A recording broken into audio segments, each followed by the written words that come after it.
ಪ್ರೀತಿಯುಳ್ಳ ದೇವರ ಮಕ್ಕಳೇ, ಯೇಸು ಕ್ರಿಸ್ತನ ಉನ್ನತವಾದ ನಾಮದಲ್ಲಿ ನಿಮ್ಮೆಲ್ಲರನ್ನ ವಂದಿಸುತ್ತೇನೆ. ಈ ದಿನದ ದೇವರ ವಾಕ್ಯದ ಭಾಗ ಕೀರ್ತನೆಗಳ ಪುಸ್ತಕ 139ನೇ ಅಧ್ಯಾಯ 14ನೇ ವಚನ. ನೀವು ನನ್ನನ್ನು ಅದ್ಭುತವಾಗಿಯೂ ವಿಚಿತ್ರವಾಗಿಯೂ ರಚಿಸಿದ್ದರಿಂದ ನಿನ್ನನ್ನ ಕೊಂಡಾಡುತ್ತೇನೆ.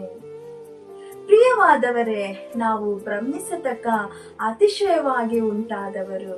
ಮೊದಲ ಮನುಷ್ಯನ ಸೃಷ್ಟಿಯೇ ನಾವು ಗ್ರಹಿಸಲಾರದಂತ ಆಶ್ಚರ್ಯವಾಗಿದೆ.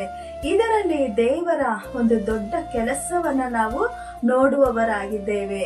ದೇವರು ಒಬ್ಬ ಕುಂಬಾರನ ಹಾಗೆ ಭೂಮಿಯ ಮಣ್ಣಿನಿಂದ ಮನುಷ್ಯನನ್ನ ಸುಂದರವಾಗಿ ರೂಪಿಸಿ ಸೃಷ್ಟಿಸಿದನು. ಅವನ ಮೂಗಿನಲ್ಲಿ ಜೀವಶ್ವಾಸವನ್ನ ಊದಿದನು. ಆಗ ಮನುಷ್ಯನು ಜೀವಾತ್ಮನಾದನು. ಮನುಷ್ಯನಲ್ಲಿ ದೇವರು ಊದಿದ ಜೀವವೇ ಆತ್ಮ ಮನುಷ್ಯನು. ಅದರಲ್ಲಿಯೇ ದೇವರ ಜೀವವು ಮತ್ತು ಸ್ವಭಾವಗಳು ಇರುತ್ತವೆ.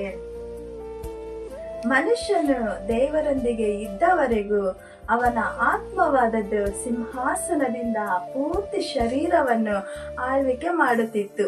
ಯಾವಾಗ ಅವನು ತಪ್ಪು ಮಾಡಿದನೋ ಅವನ ಆತ್ಮ ಉಪಯೋಗಕ್ಕೆ ಬಾರದೆ ಹೋಯಿತು.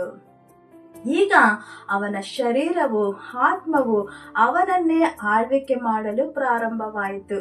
ಇದನ್ನೇ ಅಕ್ರಮಗಳಿಂದ ಪಾಪದಿಂದ ಸತ್ತು ಹೋದ ಜೀವಿತ ಎಂದು ಪೌಲನು ಹೇಳುತ್ತಾನೆ. ಇದು ದೇವರ ಜೀವವನ್ನು ಬಿಟ್ಟು ಹೋದ ಸ್ಥಿತಿಯಾಗಿದೆ. ಯಾವಾಗ ನೀವು ಕ್ರಿಸ್ತನನ್ನು ಆತುಕೊಳ್ಳುವುದಕ್ಕೆ ಪ್ರಾರಂಭಿಸಿದಿರೋ ಆಗ ದೇವರ ಜೀವ ಶ್ವಾಸ ನಿಮ್ಮೊಳಗೆ ಮತ್ತೆ ಬಂದು ಬಿಟ್ಟಿತು. ಇದೇ ಮತ್ತೆ ಹುಟ್ಟುವಂಥದ್ದು.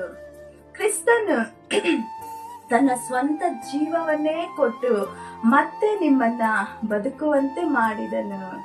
ಈಗ ಪರಿಶುದ್ಧಾತ್ಮನ ಸಹಾಯದಿಂದ ಈ ಹೊಸ ಮನುಷ್ಯನು ತನ್ನ ಆತ್ಮವನ್ನು ಶರೀರವನ್ನು ಆಳ್ವಿಕೆ ಮಾಡಿ ಮತ್ತೆ ನಿಮ್ಮನ್ನ ಬದುಕುವಂತೆ ಮಾಡುವನು.